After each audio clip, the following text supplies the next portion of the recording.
어느 비 오는 날 밤, 나는 한국의 작은 시골 마을에 위치한 오래된 외할머니 집을 방문하게 되었다.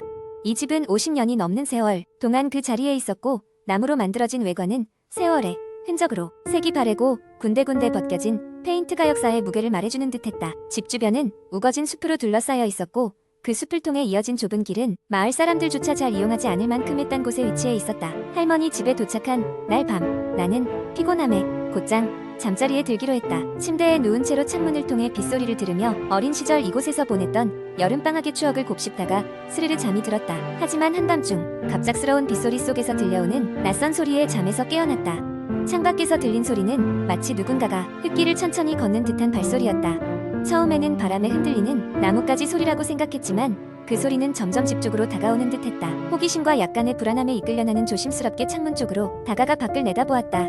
하지만 어두운 밤과 쏟아지는 비 때문에 아무것도 보이지 않았다. 다음 날 아침, 할머니께 밤사이 들었던 소리에 대해 말씀드렸다. 그녀는 잠시 생각에 잠기시더니 이 마을에 오랜 전설이 있다고 하셨다. 그 전설은 오래전 돌아가신 한 남자에 대한 것으로, 그의 억울한 죽음 이후로 비 오는 밤이면 그의 영혼이 마을을 떠돈다는 이야기였다. 나는 물론 그런 이야기를 믿지 않았고 그냥 우연히 들은 소리였을 거라며 할머니를 안심시켰다. 하지만 그 다음 밤 다시 비가 내렸고 또다시 그 소리가 들려왔다. 이번에는 조금 더 가까이에서 들려오는 것 같았다. 나는 호기심을 이기지 못하고 밖으로 나가보기로 했다. 우산을 챙겨 들고 조심스럽게 현관문을 나선 나는 소리가 들려오는 쪽으로 발걸음을 옮겼다. 빗속에서 주위를 둘러보았지만 여전히 아무것도 보이지 않았다. 그런데 그때 저 멀리 어렴풋이 보이는 형체 하나가 숲속으로 사라지는 것이 보였다. 순간 온몸에 소름이 돋았다. 다음 날 나는 마을에 사는 이웃 주민에게 이 이야기를 했다. 그들은 신중히 들어주더니 그 형체는 아마도 그 전설 속 남자의 영혼일 것이라고 말했다. 그 남자는 억울하게 누명을 쓰고 관청에 의해 처형당했다고 전해지며 그의 억울함을 풀지 못한 채 이 세상을 떠돌고 있다는 것이었다. 나와 이웃들은 그가 왜 다시 나타났는지 궁금해졌다. 며칠 후 비가 오지 않는 평온한 날, 나는 할머니 집 근처의 작은 도서관에 가서 이 전설에 대해 더 조사해보기로 했다. 도서관의 고서와 기록들을 뒤지던 중 나는 오래된 신문 기사를 발견했다. 기사에 따르면 그 남자는 충직한 공무원이었으나 동료의 음모로 인해 억울한 죄를 뒤집어쓰고 처형당했다고 한다. 그의 죽음 이후로 그를 알고 있던 마을 사람들은 그의 억울함을 풀어주기 위해 노력했지만 당시의 관청은 이 사건을 은폐하기 급급했다고 한다. 나는 이 이야기를 마을 사람들과 공유했고 우리는 그의 억울함을 풀어주기 위해 그가 묻혀있는 장소를 찾기로 했다. 마을 사람들과 함께 묘지를 찾아 그의 묘비를 정화하고 그의 억울함이 풀리길 기도했다. 그날 이후로 비 오는 밤이면 들리던 발소리는 더 이상 들리지 않았다고 한다. 이런 경험이 지나고 나서야 나는 비로소 이 마을 사람들이 왜 이 전설을 오랫동안 잊지 않고 전해왔는지 이해할 수 있었다. 그것은 단지 무서운 이야기가 아니라 누군가의 한을 풀어주고 그들을 기억하는 것이었기 때문이었다. 비록 시간이 많이 흐른 지금도 할머니의 집을 다시 방문할 때면 가끔씩 그날 밤의 소리를 떠올리곤 한다. 그리고 그 남자의 영혼이 이제는 편안히 쉬고 있을 것이라 믿으며 말이다. 두 번째 이야기. 한국 인터넷 커뮤니티에는 때때로 사람들을 오싹하게 만드는 공포 이야기가 올라오곤 한다. 지금부터 이야기할 썰도 그런 종류 중 하나다. 이 이야기는 한적한 시골 마을을 배경으로 펼쳐진다. 몇 년 전 나는 한적한 시골에서 할머니와 함께 여름방학을 보내고 있었다. 우리 할머니 집은 작은 산골 마을에 위치해 있었고 마을 사람들은 모두 서로를 잘 아는 끈끈한 공동체였다. 그곳에서의 생활은 매일매일 평화롭고 고즈넉했다. 그러나 어느 날 밤 내가 겪은 일은 아직도 꿈속에서조차 다시 떠올리기 싫을 만큼 섬뜩했다. 그날은 유난히 더운 여름밤이었다. 창문을 열어놓았건만 방 안은 한증막처럼 후끈거렸고 나는 결국 잠을 설친 채 방 안 곳곳을 서성이며 시간을 보냈다. 그때 문득 바람결에 실려오는 이질적인 소리가 내 귓가에 스쳤다. 쾅! 쾅거리며 울리는 소리는 점점 가까이 다가오는 듯했다. 처음에는 대수롭지 않게 여기고 무시하려 했지만 소리는 점점 커져만 갔다. 호기심에 이끌려 창문 밖을 내다보았을 때 커다란 그림자가 마당을 쓱 지나가는 것을 보았다. 그 형체는 사람 같기도 했지만 분명히 인간보다 큰 무언가였다. 순간 소름이 돋으면서 등골이 오싹해졌다. 잠을 자고 있어야 할 이 시각에 누구도 아니 무엇도 있어서는 안 될 곳에 존재하고 있었다. 나는 곧바로 방으로 돌아가 불을 껐다. 혹시라도 창문 밖에서 나를 볼지도 모른다는 생각에 숨을 죽인 채 커튼 뒤에 숨었다. 그때 두 번째 소리가 들려왔다. 끼익거리는 소리가 어느새 더욱 가까워졌고 문 앞까지 다다른 것을 직감했다. 땀에 젖은 손바닥을 마른 침과 함께 닦아내며 조심스레 귀를 기울였다. 들려오는 것은 낯선 이인학고 무거운 숨소리였다. 그리고 간간히 들리는 발걸음 소리는 옳지 않은 자세로 걷는 듯했다. 나는 무언가가 문고리를 잡을까 걱정하며 눈을 꼭 감고 기도했다. 그 순간 방문이 드르륵 열리는 소리와 함께 차가운 바람이 방 안으로 스며들었다. 그러나 그 어떤 것도 눈앞에 보이는 것은 없었다. 그저 겁에 질린 나는 이불을 꽉 잡고 벌벌 떨었다. 그 사이 희미하지만 기억에 남을 만한 무언가가 내 머릿속을 스쳤다. 그것은 오래전 마을에서 전해 내려오는 전설이었다. 매년 같은 날 사라진 마을 사람들이 귀신이 되어 돌아온다는 이야기였다.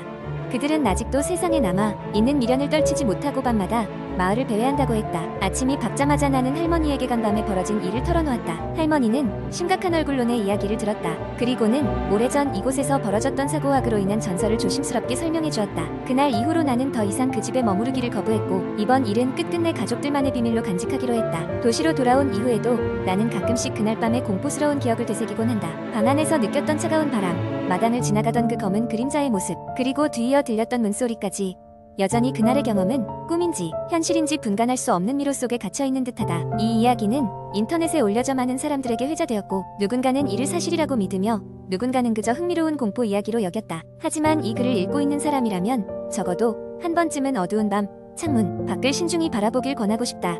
그곳에 무엇이 있을지는 아무도 모르니까. 세 번째 이야기 한 곡. 인터넷에는 다양한 공포 이야기가 존재하지만 그 중에서도 사람들을 오싹하게 만드는 공포 썰 중 하나를 소개한다.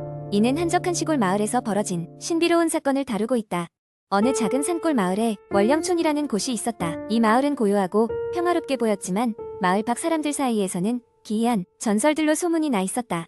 월령촌에서는 해가 지고 나면 절대 집 밖으로 나가지 말라는 불문율 같은 규칙이 있었기 때문이다. 이곳에서는 밤의 손님이라 불리는 알 수 없는 존재가 나타난다고 했다. 이야기의 주인공은 대학생 영수였다. 도시에서 부산할 것 없는 삶을 잠시 떠나고 싶었던 영수는 월령촌 근처의 민박집을 예약하고 그곳으로 향했다. 도착한 날 민박집 주인 할머니는 밤이 오기 전에 반드시 숙소로 돌아와 문을 걸어 잠그고 창문을 모두 닫으라고 신신당부했다. 영수는 그 말을 반쯤 농담으로 받아들였다. 시골의 오래된 미신일 것이라고 치부한 것이다. 그러나 첫날 밤부터 이상한 일들이 발생했다. 영수는 침대에 누워 잠을 청하려 했지만 외부에서 기묘한 속삭임과 아이들이 웃는 듯한 소리가 들리기 시작했다. 가만히 귀를 기울이니 그것은 분명히 사람 목소리처럼 들렸다. 호기심이 발동한 영수는 창문을 살짝 열어보았지만 바깥은 짙은 어둠과 적막뿐이었다. 그 다음 날 마을 주민들과 이야기를 나누던 영수는 이곳에 관한 전설을 들을 수 있었다. 몇십 년 전 이곳에는 한 가족이 살았는데 그 가족의 딸이 어느 날 신비롭게 사라졌다고 했다. 그 후로 마을에서는 종종 이상한 일들이 벌어졌고 사라진 딸의 영혼이 외로운 밤마다 사람들을 유혹해 낯선 곳으로 이끈다는 소문이 돌았다. 이는 밤의 손님으로 불리게 되었다. 그날 밤 영수는 오싹한 기분에 잠을 이루지 못한 채 책을 읽고 있었다. 그러나 갑작스레 듣기 싫은 기분 나쁜 소음이 들려왔다. 이번에는 간헐적인 두드림 소리와 함께 잡음 속에 누군가의 울음소리가 전해졌다. 조심스럽게 거실로 걸어가니 집안의 거울에 낯선 소녀의 모습이 희미하게 비쳐있는 것이 아닌가. 소녀의 눈은 꼭 무언가 말하려는 듯 영수를 바라보고 있었다. 영수는 손에 닿는 냉기를 느끼며 거울을 쳐다보았다. 반사된 자신의 모습 뒤에 소녀는 서 있었지만 뒤돌아보면 아무것도 없었다. 그날 밤 후로 영수는 거에 뜬 눈으로 지새웠고 결국 이길 아침 한쪽 벽에 기묘하게 얽힌 흙먼지 자국을 발견했다. 그 흙먼지는 마치 문양처럼 얽혀 있었고 무언가 글자가 새겨져 있는 듯했다. 무슨 일이 있었는지 궁금증은 커져갔지만 본능적으로 이 마을의 밤이 위험하다는 감각은 더욱 커져만 갔다. 마지막 밤이 되던 날 영수는 짐을 챙기며 후회했다. 낯선 호기심이 아니라면 그저 편안한 휴가만 있을 뿐이었을 텐데 그러나 모든 일이 끝났다고만은 할 수 없었다. 돌아가려던 날 한 주민이 다가와 작은 종이를 건네줬다. 그 종이에는 이렇게 적혀 있었다. 돌아보지 말아라. 손님은 언제나 다시 돌아온다. 그 경고를 받은 영수는 고개를 끄덕이며 다시는 월령촌에 발을 들이지 않기로 결심했다. 그곳에서는 해가 저물며 아무도 그날에 밤에 손님을 만나지 않길 바라는 마음이 간절했다. 이런 이야기는 오래전부터 전해 내려오는 한국의 전통적인 공포 썰들 중 하나로 사람들의 상상력을 자극하고 소름 끼치는 매력을 발산한다. 월령촌의 전설은 지금도 어느 시골 마을의 한켠에서 사람들 사이에 오갔고 밤이 되면 이 이야기를 기억하는 이들이 여전히 있을지도 모른다.